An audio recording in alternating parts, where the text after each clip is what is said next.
22শে ফেব্রুয়ারি 1970 গিলপিন নামে একটি নতুন ফটোগ্রাফার সিডনি বিমানবন্দরে ঘন্টার পর ঘন্টা ধরে প্লেনের ছবি তুলছিলেন। তবে তিনি জানতেন না সেদিন তিনি এমন একটি ছবি তুলবেন যা ইতিহাসের পাতায় বিশ্বর অন্যতম বিরল ছবি হয়ে থাকবে। তিনি দেখতে পারলেন জাপানি এয়ারলাইনের একটি ডগলাস ডিসিপ্লিন টেক অফ করছে। ফটোগ্রাফার একের পর এক ভালো ছবি তোলার চেষ্টা করলেন।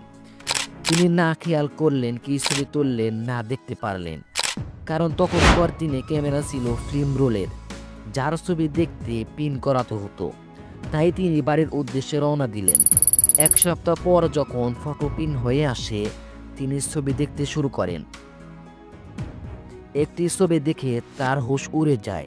তিনি দেখতে পারলেন একটি ছেলে চলন্ত বিমান থেকে নিচে পড়ে যাচ্ছে। এই ছেলেটির নাম ছিল ক্যাথ স্যাটসফোর্ড।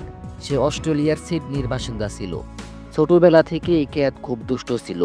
পড়াশোনায় তার মন বসত না এবং সে পৃথিবী ঘোরার স্বপ্ন দেখত।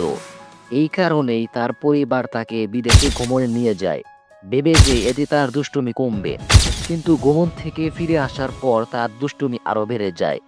অতিষ্ঠ হয়ে তার বাবা মা তাকে একটি ক্যাথলিক বোর্ডিং স্কুলে ভর্তি করান, যেখানে শৃঙ্খলা শেখানো হতো।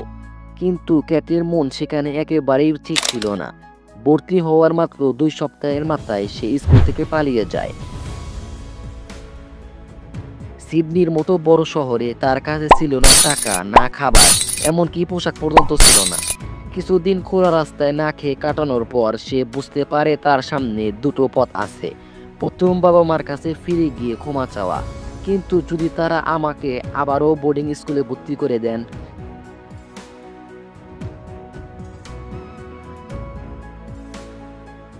তাই সে দ্বিতীয় পথ বেছে নেয়, পৃথিবী ঘুরে দেখার। কিন্তু টাকা ছাড়া কিভাবে সম্ভব? তখন তার মনে পড়ে তার বাবা একবার বলেছিলেন এক স্প্যানিশ শিশুর কথা, যে প্লেনের চাকার সাথে লেগে ভ্রমণ করার চেষ্টা করছিলেন এবং পরে গিয়ে সে মারা যায়।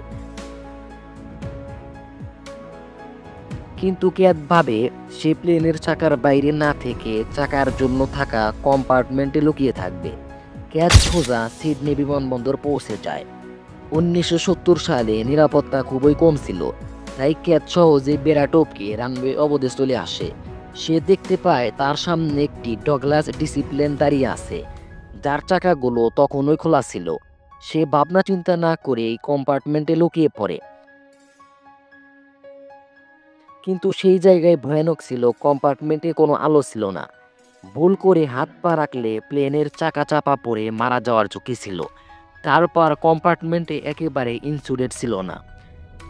প্লেন যত উপরে উঠছিল তত ঠান্ডা বাড়ছিল। 63 ডিগ্রি সেলসিয়াস পর্যন্ত নেমে যাচ্ছিল তাপমাত্রা, যা আন্টার্কটিকার থেকেও ঠান্ডা। এছাড়া অক্সিজেন কম থাকায় দ্রুত মানুষ অজ্ঞান হয়ে যায়। ক্যাট শুধুমাত্র টি শার্ট আর শর্টস পরেছিল। ঠান্ডায় কাঁপতে কাঁপতে সে বোঝার আগেই আর একটি বড় বিপদ সামনে আসে।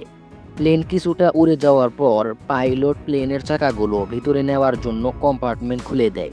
ঠিক তখন ক্যাট 200 ফুট উচ্চতা থেকে 300 কিমি ঘন্টা গতিতে নিচে পড়ে যায়। এই মুহূর্তটি অজান্তেই জন গিলিপেন তার ক্যামেরায় বন্দি করে ফেলেন। ক্যাটের ঘটনাস্থলে মৃত্যু হয়ে যায়। তার বাবা বলেন, আমার ছেলে শুধু দুনিয়া দেখতে চেয়েছিল। হ্যাঁ, সে দুষ্ট ছিল, কিন্তু পৃথিবী কিভাবে চলে তা দেখার তার দৃঢ় ইচ্ছা ছিল। তার ইচ্ছায় তাকে পান কেড়ে নিল। যদি ক্যাথ নিচে না পড়তো, তবুও হাইপোথার্মিয়া বা অক্সিজেনের অভাবে তার মৃত্যু অনিবার্য ছিল। আজ পর্যন্ত ইতিহাসে 128 জন এইভাবে প্লেনের চাকার লুকিয়ে বিদেশে যাওয়ার চেষ্টা করেছে। তাদের মধ্যে মাত্র 23 জনই বেঁচে ফিরেছে এবং তারাও হাসপাতালে দীর্ঘদিন কাটানোর পরে।